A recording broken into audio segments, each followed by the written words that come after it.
کہ واقعی یہ بہت بڑا یونیورسل ٹروتھ ہے کہ اللہ تعالیٰ نے دنیا میں جن کاموں سے روکا ہوا ہے وہی کام جنت میں انعام کے طور پہ آپ کو ملنے والے ہیں. ٹھیک ہے, جن جن چیزوں سے روک دیا ہوا ہے تو سر وہ روکا اسی لیے ہے کہ تھوڑی دیر صبر کر لو, تمہاری انسٹنکٹ میں ان ساری چیزوں کی محبت میں نے ڈال دی ہے, لیکن اس کو پورا کرنے کا موقع یہ دنیا نہیں ہے, وہ آخرت ہے. دنیا میں میری مان کے نا اپنی انسٹنکٹ کے خلاف چلو, تھوڑی دیر کے لیے صبر کر لو, روزہ کھل جائے گا. یہ دنیا میں بھی ہم نے ایک بڑا روزہ بھی رکھا ہوا ہے جس میں ہم نے حرام سے بچنا ہے, اور اس کی افطاری جنت میں ہوگی. روزے کے دوران آپ کھا پی سکتے ہیں, تو روزے کے بعد کھاتے پیتے کیوں ہیں؟ اس لیے کھاتے پیتے ہیں کہ بس اب وہ اللہ نے جو آزمائش تھی وہ ختم کر دی. اس طریقے سے دنیا میں اللہ نے جن چیزوں سے روکا ہوا ہے یہ ساری چیزیں حلال ہو جائیں گی, لیکن یہ لال اس کے لیے ہوں گی جس نے روزہ رکھا ہوگا, اسی کی افطار ہوگا. کھوجے کا تو نہیں ہوگا, اس کی تو پھینٹی لگ جائے گی. اسی لیے میں کہتا ہوں دنیا آپ اللہ کی مرضی کی گزاریں, آخرت آپ کی مرضی کی ہوگی. اور اگر دنیا آپ نے اپنی مرضی کی گزاری پھر آخرت آپ کی مرضی کی نہیں ہوگی, پھر ولیعوذ باللہ تعالی اللہ کی مرضی کی ہوگی, جو اللہ کے وعدے ہیں اپنے پیغمبروں کے ذریعے کہ جو میرے نافرمان ہیں میں انہیں عذاب دوں گا. اللہم اجرنا من النار, اللہم اجرنا من النار, اللہم اجرنا من النار. سورہ آل عمران میں بھی ہے نا, زُيِّنَ لِلنَّاسِ حُبُّ الشَّهَوَاتِ مِنَ النِّسَاءِ, اور اس کے بعد کافی چیزیں اللہ نے گنوائی ہیں کہ اللہ تعالیٰ نے مزین کر دیا ہے انسان کے لیے, یعنی دنیا کی جو اٹریکٹفل چیزیں ہیں ان میں سے عورتیں ہیں, مال ہیں, بیٹے ہیں, سونا چاندی کے یعنی ڈھیر ہیں, اور نشان زدہ گھوڑے ہیں, برانڈڈ کاریں ہیں آج کل کے دور میں. تو یہ ساری کی ساری چیزیں اللہ تعالیٰ نے ان کی محبت ڈال دی ہے, لیکن یہ محبت اللہ کو کراس نہ کر جائے, لمیٹڈ رہے. ان لمیٹڈ ہوگی جنت میں, جنت میں زندگی بھی ان لمیٹڈ ہے, نعمتیں بھی ان لمیٹڈ ہے. یہاں تو پابندی ہے آپ کے اوپر چیزوں کی, تو یہ اللہ نے اس لیے رکھی ہیں کہ آپ کو جنت کی قدر ہی تب آنی تھی کہ جب آپ کے دل میں ان چیزوں کی طرف رغبت پائی جاتی ہو. اگر آپ کو پیاس ہی نہ لگے تو ٹھنڈے پانی کی رغبت کیا ہوگی؟ پیاس کے بعد ہی قدر آئے گی. تو دنیا میں اللہ تعالیٰ نے یہ ساری چیزیں جو اٹریکٹفل تھیں وہ رکھیں, اس کے بعد اللہ نے آزمایا اس حد کو کراس نہیں کرنا, یہ حد کو کراس کرنے کا موقع تمہیں دوں گا اور ہمیشہ کے لیے دوں گا, بس تھوڑا سا روزہ رکھ لو, آخرت میں افطار کروا دوں گا. اور جب وہ افطار ہوگا تو پھر آپ جو مرضی کریں. قرآن پاک میں کئی جگہ ہے نا کہ جنت میں ہر وہ چیز ہے جو تم چاہو گے.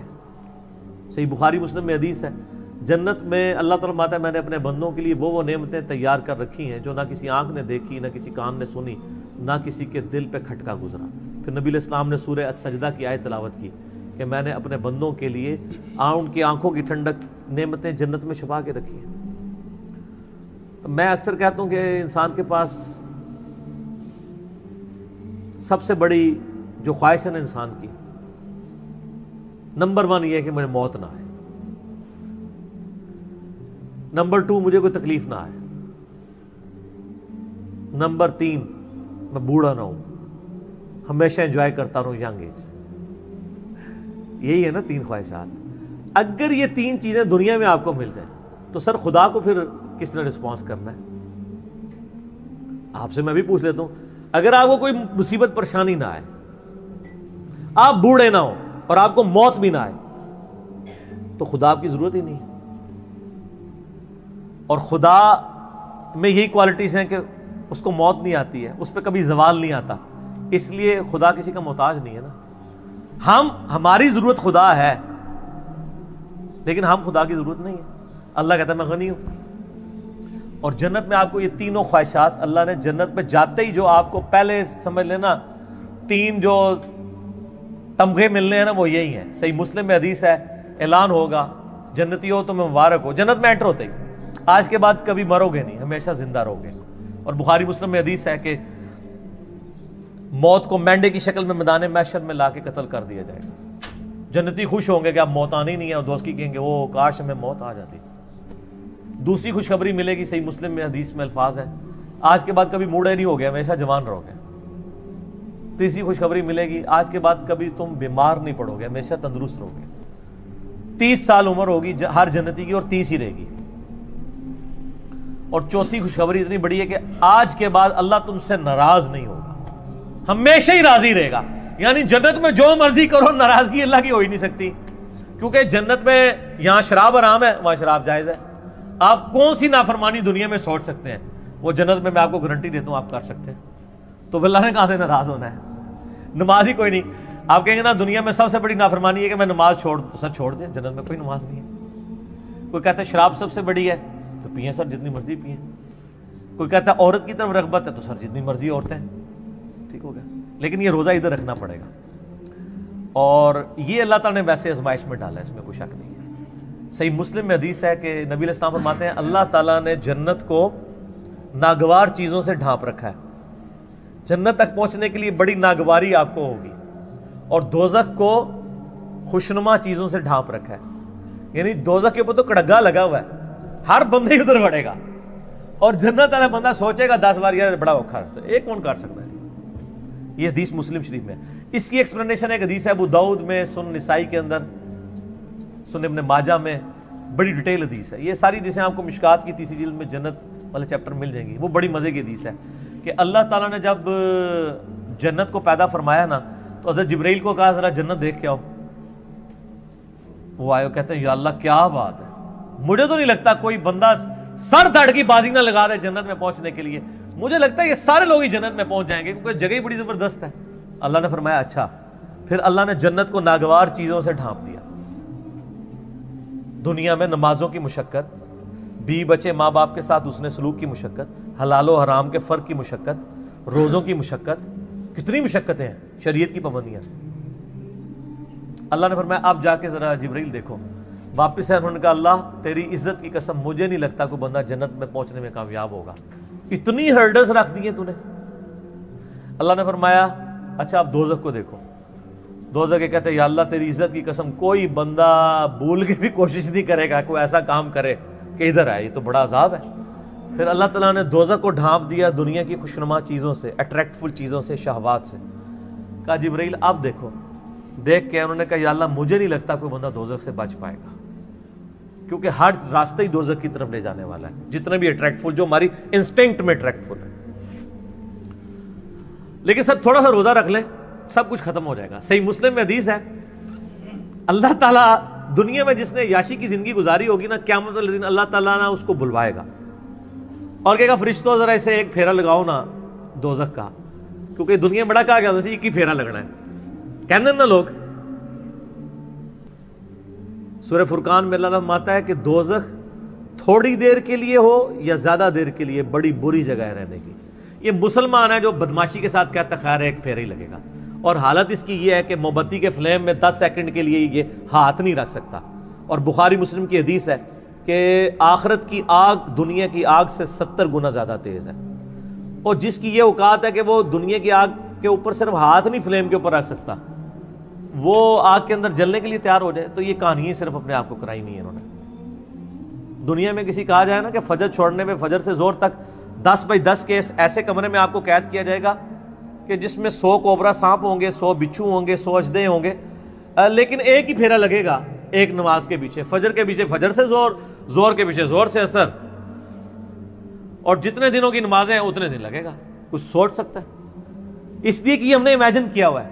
دنیا نقد ہے نا، آخر میں کہتے خیر ہو یار اینڈ تے چھاڑ ہی دے گا نا. کہانی ایڈا سوکھا کام نہیں ہے.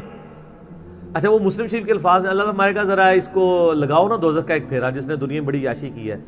جب وہ پھیرا لگا کے آئے گا نا، ایک پھیرا صرف، اللہ پوچھے گا ہاں بھائی کوئی دنیا میں خیر دیکھی تو نے؟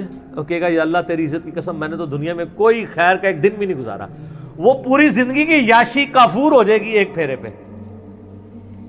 پھر اللہ تعالیٰ ایک مفلس بندے کو بلائے گا جس نے دنیا میں حلال و حرام کی تمیز کر کے ڈر ڈر کے زندگی گزاری ہوگی. اللہ فرمائے گا فرشتوں ذرا اس کا حساب کتاب تو بعد میں کرتے ہیں، ذرا جنت کا ایک پھیرا لگاؤ. جنت کا پھیرا لگا کے اللہ تعالیٰ کہے گا دنیا میں کوئی مشکل، کہے گا یا اللہ کوئی مشکل نہیں، دنیا پوری تکلیف میں کاٹی ہوگی، لیکن وہ ایک پھیرا وہ ساری کی ساری دنیا کی تکلیف کو کافور کر دے. یہاں پہ بھی جو لوگ پوزیشن ہولڈرز ہیں، ٹھیک ہے، تو ہم خود بھی یعنی رہے الحمدللہ، یعنی اتنی محنت سے پڑھتے تھے یونیورسٹی میں، جب پوزیشن آتی تھی تو ہمیں اپنی وہ آج تو مجھے وہ راتیں بھی یاد نہیں ہیں جو ہم نے تکلیف کی کاٹی ہوئی ہیں، بلکہ یاد بھی نہیں کہ کبھی جو ہے وہ پڑھائی لکھائی کر کے تو کدھر تک. کیوں جی عارف صاحب یہ میرے سینئر ہیں نا یونیورسٹی میں، ان کو پتہ ہے کہ جو یعنی کتنا مشکل پڑھائی والا معاملہ ہوتا تھا. تو لیکن آج ہمیں یاد بھی نہیں ہے, کیونکہ جب اینڈ رزلٹ مل جاتا ہے نا, آپ اس پرانی تکلیف کو بھول چکے ہوتے ہیں. یہی آخرت کے معاملے میں بھی ہوگا کہ دنیا کی تکلیف کوئی تکلیف نہیں رہے گی. اس لیے مسلم شریف کی حدیث ہے کہ دنیا مؤمن کے لیے قید خانہ ہے اور کافر کے لیے جنت ہے.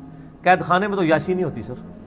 قید خانہ اس لیے ہے کہ آپ نے اللہ کی مرضی کے مطابق چلنا ہے. تو یہ واقعی حقیقت ہے کہ اللہ تعالیٰ نے آخرت میں ہر وہ چیز رکھی ہوئی ہے جس سے دنیا میں روک دیا ہے. دنیا میں اس لیے روکا ہے کہ یہ وہ آزما رہا ہے آپ کو, آپ کے انسٹنکٹ میں اس کی محبت ڈال دی ہے, اٹریکشن ڈال دی ہے. اگر آپ کی اٹریکشن نہ ہوتی تو میرے بھائی آپ کو جنت میں یہ انعام ہی نہیں تھا لگنا. پیاس ہی نہ ہو تو ٹھنڈے پانی کی قدر کیسے آتی, اور وہ پابندیاں لگا دی. اور سر اس حوالے سے میں آپ کو ایک آیت بتاتا ہوں. آیات تو سر اس کے اوپر اتنی ہے کہ میں گھنٹوں فی البدی بول سکتا ہوں. میرا مسئلہ نمبر 50 ہے, دنیا کی مذمت, رزق حرام کی مذمت, دنیا پرستی کا انجام اور اس کا علاج. وہ آپ اگر دیکھیں اس میں میں نے قرآن حکیم سے کراس ریفرنس پہ 11 آیات کور کی ہیں اور 17 حدیث بخاری اور مسلم سے, جن میں میں نے ایک آیت یہ سورہ الزخرف کی بھی کی تھی, جس میں اللہ تعالیٰ نے ایک بڑا عجیب و غریب, قرآن میں جب میں نے یہ پہلی دفعہ آیت سنی تھی نا, میں ہل گیا تھا کہ قرآن کس لیول کے اوپر جا کے چیزوں کو ڈسکس کرتا ہے. قرآن پاک میں چند حیران کن آیات میں سے یہ, اب آپ خود بھی حیران ہو جائیں گے یہ آیت سن کے. سورہ الزخرف, زخرف کہتے ہیں سونے کو, گولڈ کو. اس کی آیت نمبر ہے 33 آنورڈ. اعوذ باللہ من الشیطان الرجیم. ولولا ان یکون الناس امۃ واحدہ, اگر اس چیز کا خدشہ نہ ہوتا کہ سارے کافر ہو جائیں گے. ہائے ہائے ہائے ہائے, دنیا میں اتنی اٹریکشن ہے کہ اللہ تعالیٰ کہہ رہا ہے مجھے خدشہ تھا کہ دنیا میں اتنی اٹریکشن ہے کہ سارے ہی میرے منکر بن جائیں گے اگر میں دنیا والا معاملہ جو ہے وہ اس طرح ایکسپوز کر دیتا. وَلَوْلَا أَن يَكُونَ النَّاسُ أُمَّةً وَاحِدَةً, اگر یہ خدشہ نہ ہوتا کہ ساری انسانیت ہی ایک واحد امت اللہ کی منکر بن جائے گی. لَجَعَلْنَا لِمَن يَكْفُرُ بِالرَّحْمَنِ لِبُيُوتِهِمْ سُقُفًا مِّن فِضَّةٍ وَمَعَارِجَ عَلَيْهَا يَظْهَرُونَ, ہم رحمان کے کفر کرنے والے لوگوں کے لیے, اللہ کے دشمنوں کے لیے, ان کے گھر اور ان کے گھروں کی جو سیڑھیاں ہیں نا وہ چاندی کی بنا دیتے, اور ان کے گھروں کی چھتیں چاندی کی بنا دیتے کہ بھی جو اللہ کو نہیں مانے گا اس کا پورا گھر چاندی کا, یاشی کرے. تو سارے نے کہنا یہی کریے. اللہ میں ہمیں یہ خدشہ تھا کہ ساری کافر ہو جاؤ گے, کسی نے چپ دا روزہ نہیں رکھنا. آگے چلیں. وَلِبُيُوتِهِمْ أَبْوَابًا وَسُرُرًا عَلَيْهَا يَتَّكِئُونَ, اور ان کے جو گھر ہیں, گھروں کے دروازے اور وہ جو ان کے تخت جن پہ وہ تکیے لگاتے ہیں, سب کے سب یعنی چاندی کے, وزخرفا, اور سونے کے بنا دیتے. سونے چاندی کے مکان ہو جاتے لوگوں کے. جو کافر ہونے کا اعلان کرتا ہے نا, ساتھ ہی اس کا مکان سونے کا بن جاتا. ویسے آپ امیجن کر لیں, آج جو لوگ یہاں پہ اپنا مذہب بدل کے دوسرے ملکوں میں جا کے پولیٹیکل اسائلم لے لیتے ہیں, ان سے یہ بعید تھا. اللہ تعالیٰ ہمارے, اگر ہمیں یہ خدشہ نہ ہوتا کہ ساری کافر بن جاؤ گے تو ہم کہتے ہیں کہ جو کافر ہے اس کے گھر سونا چاندی کا, اس کی چھتیں, گھر, سب کچھ یاشی کرو. وَإِن كُلُّ ذَلِكَ لَمَّا مَتَاعُ الْحَيَاةِ الدُّنْيَا, لیکن یہ سب نعمتیں دنیا کا متاع ہیں. وَالْآخِرَةُ عِنْدَ رَبِّكَ لِلْمُتَّقِينَ, آخرت یاد رکھنا صرف پرہیزگاروں کے لیے ہے اللہ کے ہاں. دنیا میں تو نیک آدمی امیر ہو بھی سکتا ہے, غریب بھی ہو سکتا ہے, مفلسی کی زندگی بھی ہو سکتی ہے, یاشی کی زندگی بھی ہو سکتی ہے. آخرت میں ایسا نہیں ہے. اس لیے میں کہتا ہوں آخرت آپ کے اختیار میں ہے, دنیا اللہ کے اختیار میں. دنیا سے مراد جو آپ کی ڈیسٹنی میں معاملات ہوتے ہیں, آخرت اللہ کے جو رکھی ہے وہ آپ کے اختیار میں رکھ دی ہے. آپ آخرت کامیاب کروا سکتے ہیں. دنیا میں کوئی کتنی محنت کر لے الٹیمیٹلی ناکام تو ہو سکتا ہے نا وہ, لیکن دنیا میں آپ اللہ کے لیے محنت کر لیں, میں آپ کو گارنٹی دیتا ہوں کوئی ناکامی نہیں ہے. اللہ تعالیٰ نے قرآن پاک میں کئی جگہ فرمایا کہ اللہ تعالیٰ وعدہ خلافی نہیں فرمائے گا. مومنین کے ساتھ جو اللہ تعالیٰ نے وعدے کیے ہیں وہ وعدے پورے کرے گا. اللہ تعالیٰ پیغمبروں کو, ان کے ماننے والوں کو قیامت دن رسوا نہیں ہونے دے گا. ٹھیک ہے, تو سر آخرت آپ کے ہاتھ میں ہے, بنائیں, مایوس نہ ہو. مایوسی سے جو چیز آپ کو چھڑواتی ہے وہ اللہ کا تصور ہے. دنیا میں کوئی ناکام بھی ہو جائے, فٹ پاتھ پہ لاوارث لاش اس کی پڑی ہو، کوئی دفنانے والا نہ ہو، کوئی فرق نہیں پڑتا. اگر اس نے اللہ کے لیے زندگی گزاری ہے تو وہ جنت میں پہنچ چکا. اور دنیا میں کسی کے لیے بہت مہنگا مقبرہ بنا دیا جائے، اس میں ایئر کنڈیشن بھی کوئی لگوا دے، اس کے لاش میں تعفن ہونے سے نہیں اس کو روک سکتا. لاش بھی کوئی تعفن ہونے سے روک بھی لے، اس پہ جو عذاب جو آپ کو نظر نہیں آ رہا وہ کوئی ٹال نہیں سکتا. ٹھیک ہو گیا؟ تو آخرت آپ اپنی مرضی کی کر سکتے ہیں اگر دنیا آپ اللہ کی مرضی کی گزاریں. لیکن اگر آپ نے دنیا اپنی مرضی کی گزاری سر پھر وَلِعَاذُ بِاللَّهِ تعالیٰ اتنا سخت معاملہ ہونے والا ہے. میں اس پہ آپ کو ریکمینڈ کروں گا، میرا ایک لیکچر ہے مسئلہ نمبر 196، میری زندگی کا اہم ترین لیکچرز میں سے. کاش میں دنیا میں واپس جا سکتا. ایک دفعہ وہ لیکچر دیکھ لیجئے گا. قرآن پاک کی کئی آیات میں نے اس میں کراس ریفرنس کے طور پہ کور کی. کاش میں دنیا میں واپس جا سکتا. یہ قرآن کی آیات ہے کہ دوست کی جب دوزخ میں پہنچے گا نا تو کہے گا کاش ایک موقع مجھے مل جائے کہ میں دنیا میں واپس سے آ جاؤں. زندگی ایسا خطرناک جوا ہے کہ اس سے بڑا خطرناک جوا کوئی نہیں ہے. دنیا میں آپ کو جوا ہار بھی جائیں، یعنی میں اس دوسرے معنوں میں کہہ رہا ہوں جائز نہیں ہے، تو جیتنے کے پھر بھی چانسز ہیں. زندگی کی بازی جو ہار گیا نا، وہ ادھر تو نہ سپلی ہے نہ آپ دوبارہ پیپر دے سکتے ہیں. جو جیت گیا وہ جیت گیا، جو ہار گیا وہ ہار گیا. اس لیے کہا گیا قرآن پاک میں یوم التغابن، جیت اور ہار کے فیصلے کا دن ہے قیامت کا دن. ٹھیک ہے؟ بہت سیریس معاملہ ہے، بہت زیادہ سیریس ہونے کی ضرورت ہے، اور اس کو اپنے دماغ پہ سوار کرنے کی ضرورت ہے. میں آپ سے سوال کرتا ہوں کہ 1 ارب روپیہ کسی کے پاس ہو اور اسے کہا جائے کہ 1 روپیہ اس میں سے مجھے دے دو، باقی تم رکھ لو، وہ فائدے میں ہے یا وہ شخص جو کہ میں نے 1 روپے کی حفاظت کرنی ہے چاہے ارب روپیہ باقی مجھ سے جاتا رہے، وہ عقل مند ہے؟ تو سر دنیا کی زندگی تو 1 روپیہ بھی نہیں ہے اربوں سال کی زندگی کے مقابلے پہ. یہ 1 سال بھی نہیں بنتا، اور یہ تو قیامت کے مقابلے میں 3.5 منٹ کی زندگی ہے. قیامت کا دن 50,000 سال کا دن ہے، اور اگر ایوریج لائف آپ کی 60 سال بھی لگائی جائے، 60 سال کا کمپیریزن قیامت کے دن کے ساتھ 3.5 منٹ بنتا ہے. اور صحیح مسلم کی حدیث ہے کہ نبی علیہ السلام نے فرمایا کہ آخرت اور دنیا کی مثال اس طرح ہے کہ تم میں سے کوئی شخص سمندر میں انگلی ڈبوئے، اس کے ساتھ جو پانی لگے وہ دنیا کی زندگی ہے، اور آخرت انفینٹ لائف. یہ میری باتیں ان لوگوں کو زیادہ سمجھ آ رہی ہوں گی جن کی داڑھیاں سفید ہو چکی ہوئی ہیں. تھوڑی بہت تو میری بھی ہو گئی ہے. جو 60+ ہے، بخاری مسلم میں حدیث ہے نا کہ اللہ تعالیٰ نے جس کو 60 سال عمر دے دی اس پہ اللہ نے حجت تمام کر دی. اس کا کوئی ایکسکیوز باقی نہیں رہے گا اللہ کے پاس. ویسے تو 40 والے کا بھی نہیں ہے، لیکن 60 والے کا کہ پتر تو گل بھی نہیں کرنی. تھوڑے سن سمجھنے کے لیے، بات پہنچانے کے لیے تو بات سمجھ سکتا تھا. تو لیکن یہاں ہم نے یہ دیکھا ہے جو کوئی بوڑھا ہوتا ہے تو ہی اس کی وہ خواہشات جوان ہوتی ہیں. بخاری مسلم دونوں میں حدیث ہے، نبی علیہ السلام فرمایا کہ ابن آدم کے پاس سونے کی 2 وادیاں ہونا، وہ کہے گا تیسری بھی آ جائے، اس کا پیٹ صرف قبر کی مٹی بھرے گی. کتنے سخت الفاظ ہیں.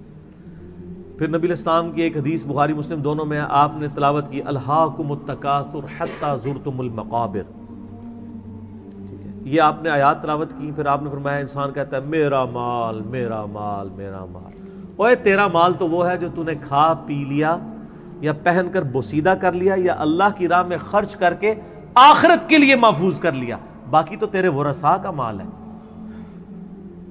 تو آپ کا مال کون سا ہے؟ نمبر 1 جو آپ نے کھا پی لیا اور جو پہن لیا، اور تیسرا وہ جو اللہ کی راہ میں خرچ کیا، وہ آخرت میں اللہ نے 700 گنا کر کے اس سے بھی زیادہ لٹانا ہے. اور ایک اور حدیث ہے، نبی علیہ السلام فرمایا انسان کے 3 دوست ہیں. جو 3 دوست ہیں، 2 دوست انسان کے قبر تک جاتے ہیں، ایک ہی قبر کے اندر جاتا ہے، وہ 2 واپس آ جاتے ہیں. اس کا مال اور اس کی اولاد واپس، اعمال ساتھ جاتے ہیں. بخاری مسلم میں حدیث ہے اے اللہ محمد اور آل محمد کو بس اتنا ہی دینا کہ ان کی روح اور جسم کا رشتہ برقرار رہے.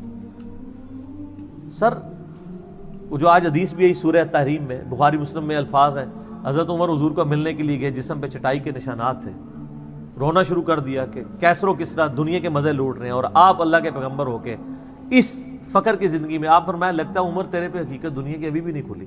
حضرت عمر پہ اس بات پہ ڈانٹ. یار یہ حضرت عمر کی خواہش کتنی معصومانہ سی خواہش تھی کہ یار میری نبی کے جسم کے اوپر والے حصے پہ کپڑا تو کم از کم ہوتا, بسترا تو ایک نرم ہوتا, کپڑا بھی نہیں تھا تبھی جسم پہ چٹائی کے نشان دیکھے. اس معصومانہ خواہش پہ بھی ڈانٹ پڑ گئی کہ یار تجھے دنیا کی سمجھ نہیں ہے, یہ بھی کیا تو نہیں چاہتا کہ کیسر و کسرا دنیا کے مزے لوٹے اور ہم آخرت کی سعادت. یہ ٹریننگ نبی علیہ السلام نے صحابہ کرام کی تھی. لیکن یہ عجیب معاملہ ہے کہ جس دین میں اتنا زہد ہو, دنیا کو 3 طلاقیں دی ہوئی ہوں, اس دین کے ماننے والے دنیا کے کتے بن چکے ہوئے ہوں اور وہ مال کمانے کے لیے کچھ بھی کر دیں, بڑی حیران کن بات ہے. جن کے پیغمبر کی اتنی زہد کی تعلیمات ہوں, انہوں نے اتنا کچھ سکھایا ہوا ہو. یہ تو ایک ایسا ٹاپک ہے نہ ختم ہونے والا ہے, اس پہ گھنٹوں بولا جا سکتا ہے. میں اسی پہ اکتفا کرتا ہوں کہ یقیناً اللہ تعالیٰ نے جو نعمتیں دنیا میں رکھی ہیں اور ان نعمتوں کو بڑا لمیٹڈ رکھا ہے اور کئی معاملات میں روک دیا ہے, وہ انعام کے طور پہ ملیں گی. تو یہ روزہ انشاءاللہ جنت میں جا کے افطار کریں گے انشاءاللہ, نبی صلی اللہ علیہ وآلہ وسلم کے ساتھ انشاءاللہ.